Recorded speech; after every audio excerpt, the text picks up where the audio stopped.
आप देख रहे हैं द तर्कस और आज हम एक ऐसे युवा से आपकी बात कराएंगे जो एक साधारण से देहात के गांव में पैदा होकर अपनी पढ़ाई लिखाई शुरू करके आज वर्धा यूनिवर्सिटी जो देश की एक जानी मानी यूनिवर्सिटी है उसमें आप शिक्षा ले रहे हैं, अध्ययन कर रहे हैं। और एक नौजवान की क्या सोच है, क्या उनकी समस्याएं हैं, इन सारी चीज़ों पर हम बात करेंगे। तो हमारे साथ हाजिर हैं, क्या नाम है आपका? मोहम्मद काशिफ। मोहम्मद काशिफ, ये हमारे सामने हैं। और मैं इनसे जानना चाहूँगा कि पहले तो अपना परिचय बता दें हमारे दर्शकों को। मेरा नाम मोहम्मद काशिफ है और मैं रहने वाला खुदादातपुर गांव का हूँ। और अब आप थोड़ा अभी रिहाइश मेरी आजमगढ़ है कुछ सालों से, और मैं अभी पढ़ाई कर रहा हूँ महात्मा गांधी अंतर्राष्ट्रीय हिंदी विश्वविद्यालय वर्धा में। और मेरा महात्मा गांधी अंतर्राष्ट्रीय विश्वविद्यालय वर्धा के आप विद्यार्थी हैं। तो आपका विषय क्या है पढ़ाई का? मेरा फिल्म और थिएटर है। फिल्म और थिएटर है। जी। तो फिल्म और थिएटर की आप पढ़ाई कर रहे हैं, कुछ प्रैक्टिकल भी कर रहे हैं? प्रैक्टिकल चल रहा है। 3 फिल्में मैंने की, एक फीचर फिल्म की, 4 शॉर्ट फिल्म की, और एक अभी 1 महीना पहले मैंने मलखम बना के आई, जो छत्तीसगढ़ का योगा एक्सरसाइज होता है। अच्छा, तो जो आपने फीचर फिल्में की उनका नाम कुछ दर्शकों को बताइए। साधु है फिल्म का नाम। उसके डायरेक्टर दानिश इकबाल है और वो जामिया मिल्लिया में एसोसिएट प्रोफेसर हैं और वो वॉइस ओवर पे उनका काम है। तो आपने एक फीचर फिल्म में काम किया? एक फीचर और फिल्म में एज ए असिस्टेंट डायरेक्टर के रूप में काम किया? स्क्रीन प्ले लिखा है उसमें। लिखा है आपने, उसमें अभिनेता के रूप में नहीं? नहीं, अभिनेता नहीं।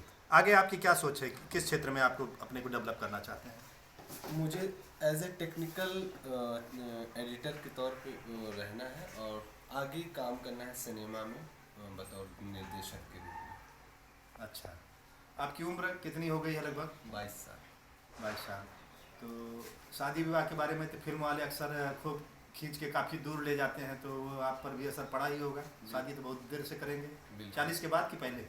बाद ही रहेगा, 35 के बाद ही रहेगा, 35 के बाद 40। 35 या 40 के बाद। ये देखिए, ये एक सच्चाई है कि फिल्म जगत में आने वाले लोग शादी विवाह को आगे बढ़ा के ले जा रहे हैं, और मैं इसमें कोई बुराई नहीं मानता। जो लोग भी दुनिया में कुछ अपने खास प्रयोग करना चाहते हैं उनको थोड़ा वक्त चाहिए, और जब वो अपने को सेटल कर लेते हैं, अपने एक लाइन पर ले आते हैं, तब उसी हिसाब से अपनी जीवन साथी को चुनना शायद ज़्यादा बेहतर समझते हैं। और आप नौजवानों के सामने आज बेरोजगारी और तमाम सारी ऐसी दिक्कतें हैं, इन पर और मैं ख़ास तौर से आपसे जानना चाहूँगा कि आपकी निगाह में समस्याएं, बड़ी समस्याएं देश की क्या हैं? मेरे लिए बेरोज़गारी सबसे पहले, और जो अभी हालात मौजूदा हालात में सरकार है उसको रखते हुए कई सारी चीज़ें हम कह सकते हैं, और उसको भी कई बार गलतियां खुद की भी हमने की होती हैं, तो उसको दोहराने की कोशिश ना करें आने वाले समय में।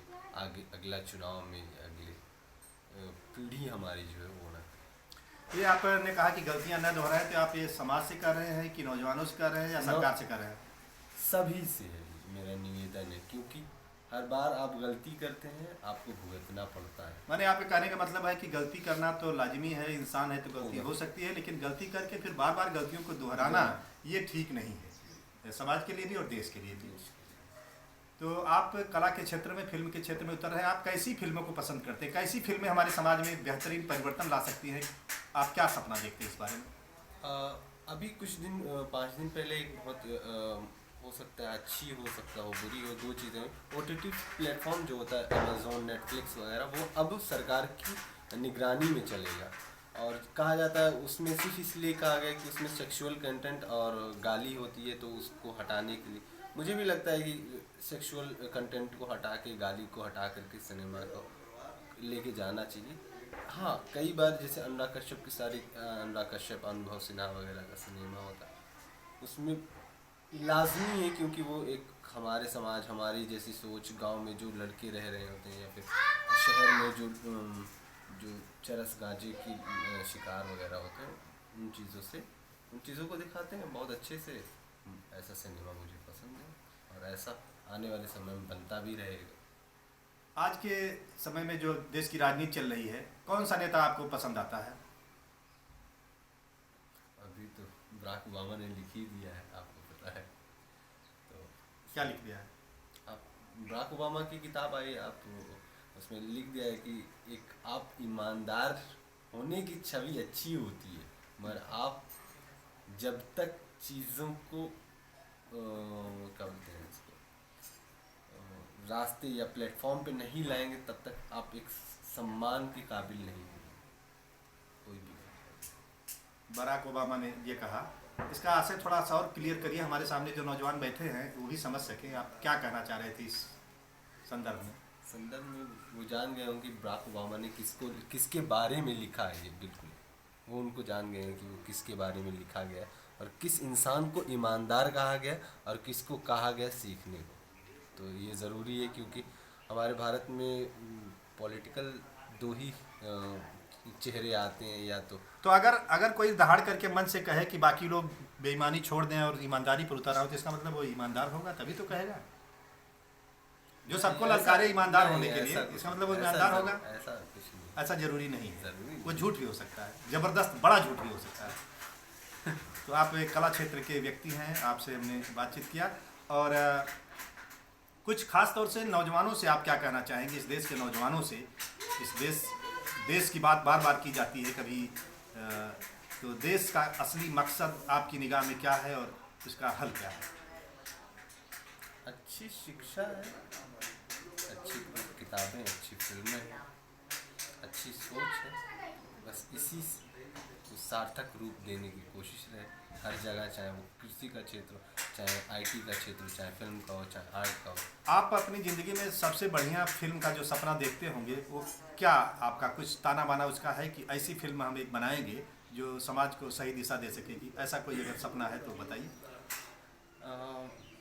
मेरा रिसर्च का टॉपिक ही है तारकोवस्की का सिनेमा, तो उन्हीं के सिनेमा को प्रमोट करना है। आपने जिनका नाम लिया उनके बारे में थोड़ा और खुलासा कीजिए ताकि हमारे दर्शक समझ सकें। उन्होंने अपनी ज़िंदगी में कहाँ के थे, कौन थे, क्या किया था? रशिया के थे, 5 सिनेमा बनाए उन्होंने, और जिस स्कूल में पढ़ाते थे उसी स्कूल से लोन लेकर के उन्होंने अपने सिनेमा को बनाया, और अब 40 साल में 5 ही सिनेमा उन्होंने बनाए हैं। और वो कहा जाता है कि वो ग्रामर है सिनेमा का, आप उससे सिनेमा को सीख सकते हैं, कैसे लाइट, कैसे सारी चीज़ें होती हैं, टेक्निकल पक्ष होते हैं उसमें, कई सारे आर्ट के पक्ष हैं, कई सारे। कहा जाता है कि उनकी एक बार ऐसी गलती वो कर बैठे कि उनकी पर्दे पर की उनकी लाइट आ गई, तो ऐसा क्यों हुआ? तो लोगों ने कहा कि वो ब्रेक करना चाहते थे, ब्रेक का लॉ लगा है, कई सारे मत हैं, तो उस चीज़ को आपके हिसाब से वो बहुत ही क्वालिटी वाले व्यक्ति हैं और क्वालिटेटिव काम कर रहे हैं, तो उनकी जो उनके सिनेमा हैं वो बॉक्स ऑफिस पर उनकी क्या दशा रही, इस पर भी थोड़ा प्रकाश डालिए। उस समय बॉक्स ऑफिस नहीं हुआ करते थे, उस समय ये होता था, बहुत पुरानी बात आप बता रहे हैं। बहुत पुरानी नहीं, ये 1945 के बाद का है, 70 के बाद सिनेमा उन्होंने बनाए।